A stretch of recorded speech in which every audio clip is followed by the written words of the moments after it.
En pleine accélération industrielle depuis son ouverture en 2012, l'usine Renault de Tanger produit une voiture toutes les minutes. La marque aux losanges exporte dans 74 pays et attire au Maroc un essaim de sous-traitants. L'usine est montée rapidement en puissance. Elle a fêté son millionième véhicule en juillet 2017 et se place dans le top 5 des sites de production de la marque française. Renault, c'est 90 ans au Maroc. 90 ans de partenariat dans le royaume, non seulement où Renault a commencé à vendre, mais Renault s'est vraiment installé en 1928 en tant que société dans le royaume du Maroc. Ensuite, il y a eu toutes ces années, 1966, une année magique, où Renault commence à produire à la Somaca. Somaca visionnaire, c'était un peu l'usine open source du royaume où chacun venait déposer ses investissements, ramener ses pièces, assembler. Et ça a créé cette émergence de l'industrie automobile qui n'existait pas, ça a donné l'appétence, ça a permis à des industriels de se développer et à ce qu'on appelle aujourd'hui un écosystème de commencer à naître. Donc c'était la naissance de cette industrie. Et puis il y a eu cette rencontre en 2007 entre notre président Carlos Ghosn et Sa Majesté le Roi avec cette vision que le royaume avait, que le roi avait sur cette région nord. Sur ce site de 300 hectares, tout a été conçu pour la réduction des coûts, la productivité. De la découpe des tôles à la sortie des voitures rutilantes, en passant par l'emboutissage, la tôlerie, la peinture et le montage, tout est minuté. Le moindre geste des ouvriers est calculé dans les tunnels de lumière blanche.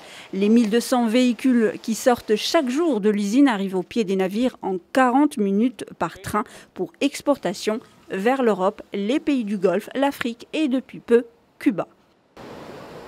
La stratégie pour Renault, c'est de croître et de fabriquer de plus en plus de voitures de cette gamme-là, la gamme Global Access, ce qu'on fait à Tanger.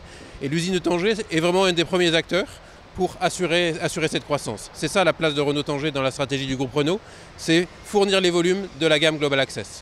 Le site de Tanger emploie plus de 8500 personnes et 100% du personnel est marocain. On bénéficie de l'IFMIA, l'Institut de formation au métier de l'industrie automobile. C'est le centre de formation qui a été mis en place dès le démarrage grâce au gouvernement, au royaume, qui nous a beaucoup aidés dans ce domaine-là. Ce sont des formateurs Renault, mais qui utilisent ce centre de formation qui a permis de former tous les salariés qui travaillent dans l'usine depuis le démarrage. Et encore aujourd'hui, tout nouveau salarié passe par ce centre de formation. On forme aux techniques de base, les opérateurs, le vissage, la soudure, mais aussi à des techniques beaucoup plus évoluées, comme la maintenance, l'automatisme. Et donc ça, c'est vraiment un des atouts très importants pour l'usine, d'avoir ce centre de formation qui nous permet d'avoir et de maintenir toujours le meilleur niveau de compétences.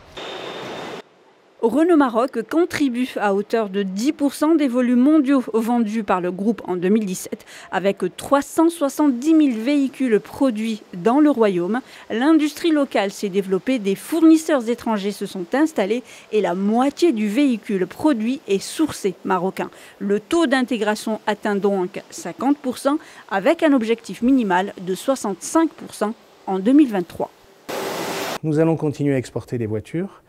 Et nous allons de plus en plus exporter des composants made in Morocco, donc des pièces achetées, pas forcément pour des véhicules similaires à ceux que l'on produit ici, mais pour tout le système mondial de l'Alliance, voilà, qui fait du Maroc aujourd'hui un joueur extrêmement important au niveau du groupe.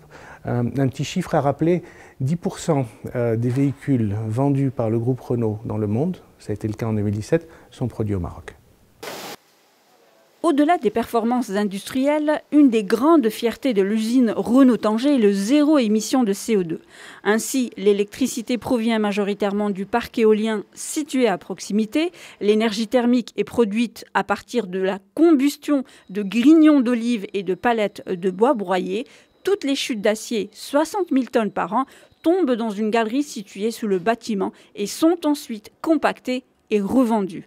Le plastique est également broyé avant d'être expédié aux sous-traitants pour fabriquer des pare-chocs. Les huiles finissent brûlées dans les cimenteries. L'usine s'efforce de réduire le nombre de déchets. Le taux de recyclage a atteint les 98%. Cette année, on est toujours sur de la croissance. En 2018, on vise 10% de plus à peu près. que le volume de l'année 2018. Et là, on aura, que l'année 2017. Et là, on aura atteint finalement un peu le maximum capacitaire de l'usine. Et de là, notre challenge, ça sera d'aller toujours faire un petit peu plus, si on peut, mais surtout de maintenir notre très bon niveau de qualité, finalement de fournir aux clients qui nous attendent les voitures en volume et en qualité. Au Maroc, la construction automobile est devenue le premier secteur exportateur devant les phosphates. Elle représente le quart des exportations. Le Maroc est entré pleinement dans une dynamique d'investissement industriel. En effet, depuis le lancement du plan d'accélération industrielle, plus de 36 contrats d'investissement dans le secteur de l'automobile ont été signés avec l'appui du Fonds Hassan II pour le développement économique et social. Selon les estimations du département de l'industrie, chaque million de dirhams de contribution du Fonds Hassan II génère plus de 8 millions d'investissements et participe à la création de 24 emplois stables.